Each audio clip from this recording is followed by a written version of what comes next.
Baik, sekali lagi kita jumpa. Assalamualaikum warahmatullahi wabarakatuh. Salam TS25 kepada peserta yang dikasihi sekalian. Dalam kuliah yang kelima ini, saya akan sentuh berkaitan dengan kerangka kerja dan peranan pemimpin dalam TS25. Dalam kuliah yang lalu, kita tak nampak lagi apakah rangka kerjanya dan apakah peranan pemimpin PGB dalam konteks TS25 ini. Baik tuan-tuan sekalian, bila kita rujuk kepada rajah ini, kita dapati bahawa program TS25 terbahagi kepada 4 KRA. Apa dia? Pemimpin berkesan, guru berkualiti, persekitaran pembelajaran bermakna, dan juga sokongan PIBG dan komuniti.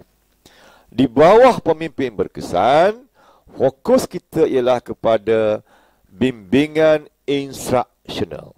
Pemimpin bertanggungjawab sepenuhnya untuk memperkasakan kemahiran instruksional guru-guru di bawahnya. Okey. Melalui apa? Melalui coaching and mentoring. Jadi pengetua haruslah menjalankan coaching and mentoring kepada SLT. SLT GPK kita pula haruslah menjalankan coaching and mentoring kepada MLT. Kemudian MLT melaksanakan coaching and mentoring kepada guru-guru di bawah. So kita berkembang secara cascading. Ini perkara pokok di dalam KRA pemimpin berkesan. Di bawah KRA guru berkualiti pula, ada dua perkara di situ.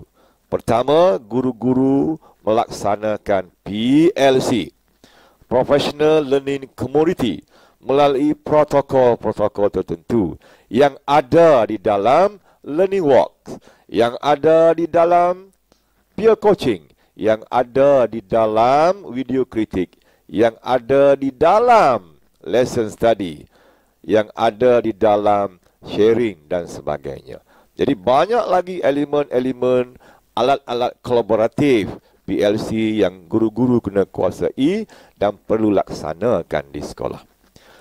Cabang yang kedua di bawah guru berkualiti ialah guru melaksanakan PAK 21.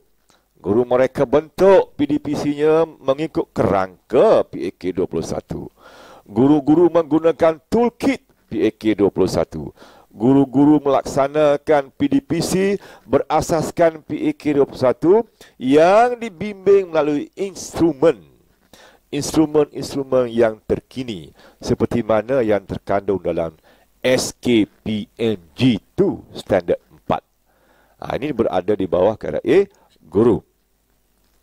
Di bawah KRA persekitaran pelajaran bermakna pula terangkum di situ aktiviti HEM, aktiviti KOKO, aktiviti keceriaan dan sebagainya. Yang saya sebut tadi mesti menyokong bantu kurikulum, mesti menyokong bantu PDPC. Sama ada untuk perkasa soft skill, sama ada untuk memperkasa bina insan, sama ada untuk menjulang kebicaraan. Dia adalah terkait rapat dengan PDPC tadi. Dan KRA yang keempat ialah sokongan PIBG dan komuniti. Di situlah ada sarana ibu bapa, ada PIBG, ada komuniti, ada NGO, ada swasta dan sebagainya. Jadi semua ni perlu dirangkumkan dalam satu kerangka yang dilingkari, yang dinilai melalui SKPMG2 yang tak lain tak bukan matlamatnya ialah untuk kemenjadian murid dan sekolah berkualiti. Jadi kerangka ini perlu dipahami oleh semua pemimpin sekolah supaya dia mudah untuk melaksanakan kerja buatnya bila dia nak menjayakan TS25. Baik, tuan-tuan sekalian, apakah peranan pemimpin? Apakah peranan PGB? Apakah peranan GPK? Apakah peranan KB dan KP? Ini semua pemimpin di peringkat sekolah. Tak lain tak bukan ada 3, iaitu peneraju, pembimbing, pendorong. Saya panggil 3P. Peranan PGB 3P. Apa dia? Peneraju, pembimbing, pendorong. Itu yang pertama. Diikuti oleh SLT, barisan GPK, pun 3P juga. Apa dia? Penggerak, pembimbing, pendorong. Dia tak boleh jadi peneraju lah. Peneraju mesti PGB. Tetapi GPK sebagai penggerak TS25, sebagai pembimbing TS25, sebagai pendorong TS25. Turun ke lapisan yang ketiga. MLT, Middle Leaders Team. Apa peranannya? Sama juga 3P, iaitu penggerak, pembimbing dan pendorong kepada guru-guru yang berada di bawah rangkaiannya. Jadi 3P itu kena sentiasa berada bersama kita. Barulah kita boleh menjayakan TS25. Saya bagi contoh 3P kepada pengetua dan guru besar, PGB. Apa P yang pertama? Peneraju. Dia teraju apa? Menerajui hala tuju sekolah. Hala tuju sekolah, visi misi itu adalah penerajunya adalah PGB. Dia kena faham betul. Dia kena hadam betul visi dan misi yang dibina bersama dengan guru-gurunya, bersama dengan warganya. Yang kedua, dia kena faham betul naratif baru sekolah hari ini. Kemudian dia kena faham betul apakah data-data yang perlu dianalisiskan. SWOT, KRA, model bisnes, pintas, OPPM, yang kita panggil sebagai perancangan strategi. Terangkum dalam perancangan strategi. Penerajunya siapa? Tak lain tak bukan adalah PGB. Selain daripada meneraju, dia kena bimbing. P yang kedua ialah pembimbing, iaitu bimbingan instruksional kepada SLT dan MLT. Bimbingan PDPC kepada guru-guru, bimbingan PLC kepada guru-guru, bimbingan PBD kepada guru-guru, bimbingan untuk menjayakan aktiviti soft skill dalam koko dan sebagainya. Pengetua mesti bimbing. Guru besar mesti bimbing. Tak boleh kita suruh sahaja. Hari ini kita mesti bimbing. Dan akhir sekali, kita sebagai pendorong. Mendorong emosinya, mindanya untuk bersikap positif. Untuk berminda positif bagi melaksanakan apa saja kerja buat di sekolah yang berkaitan dengan TS25. Dorong dengan kasih sayang, dorong dengan saling menghormati, dorong dengan rasa bertanggungjawab, dorong dengan sifat kebahagiaan, dorongan positif untuk mewujudkan persekitaran pembelajaran yang bermakna dari segi fizikal, sosial dan emosi. Paling besar sekali dorongan ini ialah kepada emosi. Jadi setiap PGB seharusnya memainkan 3P ini di peringkat sekolah.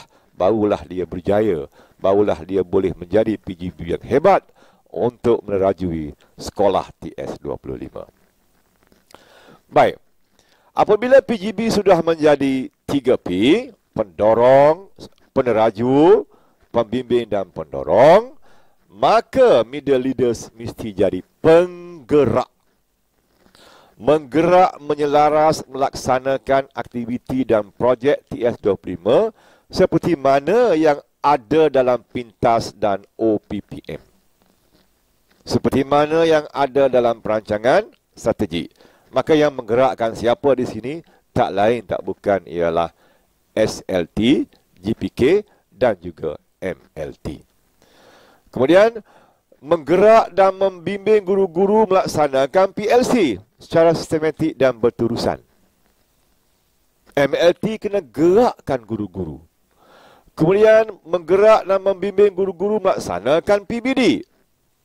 Yang tadi PLC, yang ini PBD. Dia juga kena gerak untuk guru-guru laksanakan. Menggerak, menyelaras dan membimbing guru-guru menjayakan PAK21. PAK21 di sekolah perlu digerakkan, perlu dijayakan. Penggeraknya tak lain tak bukan adalah MLT.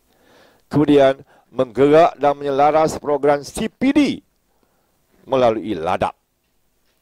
Kemudian menyediakan pelaporan TS25 melaksanakan pengurusan kewangan, melaksanakan pilihan dan penambahbaikan secara berterusan dari semasa ke semasa. Inilah fungsi-fungsi utama yang harus dimainkan oleh middle leader tadi. Balik kepada 3P juga, iaitu penggerak, pembimbing, pendorong. Kan? Penggerak, pembimbing, pendorong. Berani saya katakan di sini, berjaya atau gagalnya program TS25 di sekolah sangat-sangat bergantung kepada SLT dan MLT untuk menjadi penggerak, pembimbing dan pendorong. Pengetua JPK, guru besar sebagai peneraju. Peneraju sahaja tak mampu kalau tidak ada orang yang akan menggerakkannya. Maka di tengah-tengah itulah sangat penting tuan-tuan ya, untuk dilaksanakan oleh guru-guru. Baik. Jadi saya nak kaitkan sikit seterusnya berkait dengan terminologi. Apakah istilah-istilah yang kita sering guna dalam TS25 supaya kita faham ya. Pertama, RE, Rakan Elit. Rakan Educational Leadership and Instructional Team. Itu maksud elit, E-L-I-T. Bukan elit hebat tu, bukan ya. Bukan elitis, bukan. So, dia ada maknanya. Rangkaian perkataannya adalah elit. Maksudnya ialah Rakan Educational Leadership and Instructional Team. Siapa dia? Pegawai IAB, IPG, JPN, PPD, SIP Partners, SIC Plus dan sebagainya. Ini menjadi RE, ringkasnya RE kepada sekolah TS25. Yang kedua, SLT. SLT rujuk kepada School Leader Team. Siapa dia? PGB dan semua JPK. Yang ketiga, MLT, Middle Leaders Team. Siapa dia? Ketua bidang, ketua panitia, guru cemerlang, ketua unit dan lain-lain yang boleh diangkatkan oleh sekolah sebagai pemimpin unit-unit kecil. Itu dia MLT. Kemudian kita jumpa dengan GROW. Singkatan pada perkataan G itu grow, goal, R itu reality, O option, W way forward. Gabung menjadi GROW. Ini satu instrumen yang kita guna untuk laksanakan coaching and mentoring. Kemudian PINTAS. Apa maksud PINTAS? Maksudnya ialah Plan Intervensi Transformasi Sekolah. PINTAS selari ataupun samalah juga dengan kalau kita belajar peran strategik, dia panggil sebagai pelan taktikal. Okey, pelan taktikal hari ini kita terjemahkan dalam bentuk PINTAS, iaitu Plan Intervensi Transformasi Sekolah. Seterusnya ialah OPPM, One Page Project Manager. Kalau dalam perancangan strategik, OPPM itu sama dengan pelan operasi. Kita terjemahkan pelan operasi kepada OPPM, One Page Project Manager. Dua-dua ini kita akan jumpa dalam kuliah-kuliah seterusnya. Kemudian CLS, Cooperative Learning Structure. Ini adalah aktiviti-aktiviti yang kita adakan dalam PAK 21. Kemudian kita jumpa pula dengan TPL, 3-part lesson. 3 bahagian dalam PDPC. Permulaan, utama, penutup. Kemudian kita ada fun learning, didik hibur. Macam mana nak jadikan PDPC itu dalam suasana didik hibur. Bukan bermain sahaja, tetapi mendidik sambil berhibur. Ceria, ada unsur kecindanan, ada unsur kreativiti, ada unsur keceriaan bilik darjah. Tidak kaku dan lesu seperti mana sebelumnya. Kemudian kita ada elemen PT, pembelajaran terbeza mengikut kebolehupayaan dan potensi murid. Kita ada juga 4K1N. K yang pertama komunikasi, K yang kedua kolaborasi, K yang ketiga critical thinking, K yang keempat creative thinking dan N ialah nilai murni. Jadi setiap kali kita mengajar, jangan lupa formula 4K1N ini untuk kita terapkan dalam PDPC kita. Kemudian kita ada PLC, singkatan bagi Professional Learning Community. Kemudian kita ada KEBAT, kemahiran berfikir aras tinggi. yang bermula dengan analisis, menilai, mencipta. Daripada bawah ya, analisis, menilai, mencipta. Baru kita panggil sebagai kebat. Kemudian kita ada PBD, pentaksiran bilik darjah. Okey. Itulah antara yang terkandung, istilah-istilah yang terkandung dalam TS25 untuk kita fahami bersama. Sekian, wabillahi taufiq wal hidayah. Wassalamualaikum warahmatullahi wabarakatuh. Jumpa lagi.